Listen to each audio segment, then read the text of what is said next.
আসসালামু আলাইকুম। কেমন আছেন সবাই? নিশ্চয়ই ভালো।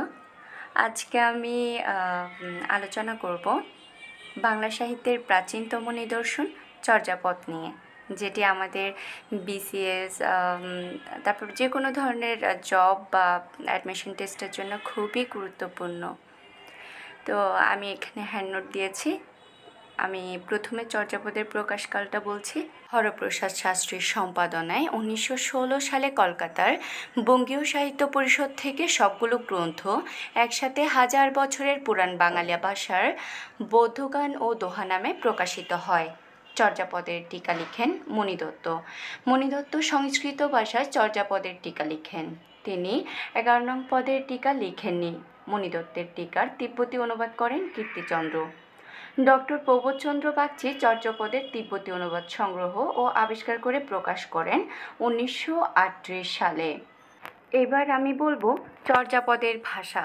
চর্যাপদের ভাষায় বাংলা, ওড়িয়া, অসমিয়া, হিন্দি ও মৈথিলি এই 5টি ভাষার প্রভাব দেখা গেলেও বাংলা ভাষার প্রভাবই সবচেয়ে বেশি ছিল। চর্যাপদের ভাষাকে সান্ধ্য ভাষা, সন্ধ্যা ভাষা, আলো আঁধারের ভাষা বলেছেন হরপ্রসাদ শাস্ত্রী। ডক্টর সুকুমার সেন এই নাম সমর্থন করেন। সুনীতিকুমার চট্টোপাধ্যায় তার বাংলা ভাষার উৎপত্তি ও বিকাশ, the origin and development of the Bengali language, ODVL নামক গ্রন্থে ভাষাতাত্ত্বিক বৈশিষ্ট্য নিয়ে আলোচনা করে সর্বপ্রথম প্রমাণ করেন চর্যাপদের ভাষা বাংলা। আর ডক্টর মোহাম্মদ শহীদুল্লাহর মতে চর্যাপদের ভাষা বঙ্গকামরূপী। তিনি তার বুদ্ধিস্ট মিস্টিক সংস গ্রন্থে কথা বলেছেন। চর্যাপদের আবিষ্কারের সময় এর নাম ছিল চর্যাচর্য বিনিশ্চয়। হরপ্রসাদ শাস্ত্রী 1907 সালে চর্যাপদ আবিষ্কার করেন। এখন আমি বলবো সান্ধ্য ভাষা, যেটা আমরা আগে থেকেই জানি যে চর্যাপদের ভাষা সান্ধ্য ভাষা। যে ভাষার কিছু বোঝা যায় আর কিছু বোঝা যায় না সেটি সান্ধ্য ভাষা বা সন্ধ্যা ভাষা। 1907 সালে হরপ্রসাদ শাস্ত্রী যখন চর্যাপদ আবিষ্কার করে পাঠ করেন তখন তিনি এটির কিছু অংশ বুঝতে পারেন আর কিছু অংশ বুঝতে পারেননি। তিনি যতটুকু অংশ বুঝেছেন সেটিকে আলোর সাথে তুলনা করেছেন, আর যা বোঝেননি তা আধারের সাথে তুলনা করেছেন। আর আলো ও আধার যেহেতু সন্ধ্যাবেলায় একসাথে থাকে, তাই তিনি চর্যাপদের ভাষাকে সান্ধ্য ভাষা বলেছেন।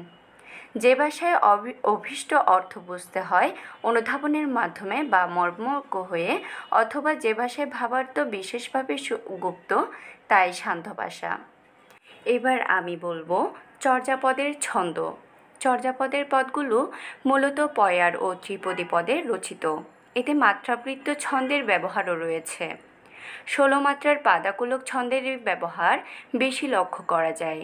চর্যাপদের ছন্দে সংস্কৃত পদঝটিকা ছন্দের প্রভাব লক্ষ্য করা যায়। চর্যাপদে প্রচুর অনুপ্রাসের ব্যবহার রয়েছে। চর্যাপদ প্রধানত তত্ত্ববাদের বাহন, গণিত কবিতা, প্রকৃতি ও মানুষের কাব্যময় চিত্র অঙ্কন করা হয়েছে এই চর্যাপদে।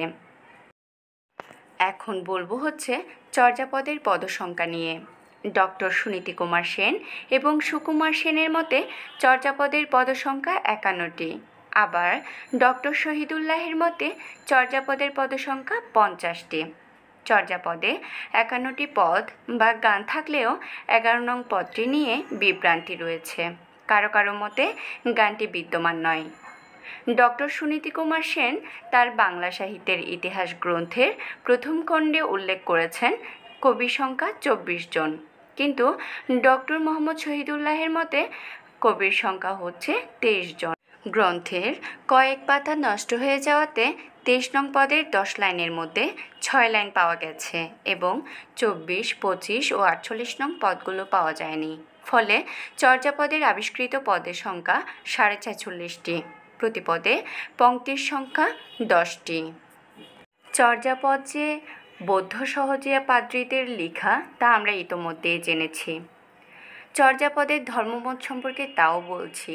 1927 সালে ডক্টর মোহাম্মদ শহীদুল্লাহ চর্যাপদের ধর্মতত্ত্ব বিশ্লেষণ সম্পর্কে প্রথম আলোচনা করেন তার বুদ্ধিস্ট মিস্টিক সংস গ্রন্থে। মহাসুখ, নির্বাণ লাভ, চর্যার ধর্মমত বা প্রধান তত্ত্ব। বৌদ্ধ সিদ্ধাচার্যগণ তাদের ধর্মীয় রীতিনীতির নিগূঢ় রহস্য চর্যাপদের মাধ্যমে উপস্থাপন করেছেন। হরপ্রসাদ শাস্ত্রীর আসল নাম হচ্ছে হরপ্রসাদ ভট্টাচার্য। তিনি 1921 থেকে 1924 সাল পর্যন্ত ঢাকা বিশ্ববিদ্যালয়ের বাংলা ও সংস্কৃতি বিভাগের অধ্যাপক ও বিভাগীয় প্রধান ছিলেন। চর্যাশ্চর্য বিনিশ্চয়, সরহপাদ ও কৃষ্ণপাদের দোহা এবং ডাকার্ণব এ 4টি পুঁথি একত্র করে বঙ্গীয় সাহিত্য পরিষদ থেকে হাজার বছরের পুরাণ বাংলা ভাষায় বৌদ্ধগান ও দোহা নামে হরপ্রসাদ শাস্ত্রী চর্যাপদ প্রকাশ করেন। তো আজকে এইটুকুই। আসলে আমি চাই না ভিডিওটা দীর্ঘ হয়ে যাক, কারণ দীর্ঘ ভিডিও হলে আপনাদের বিরক্তি চলে আসবে আর পড়াতে মনোযোগ থাকবে না। So no more today. আল্লাহ হাফেজ। সবাই দোয়া করবে।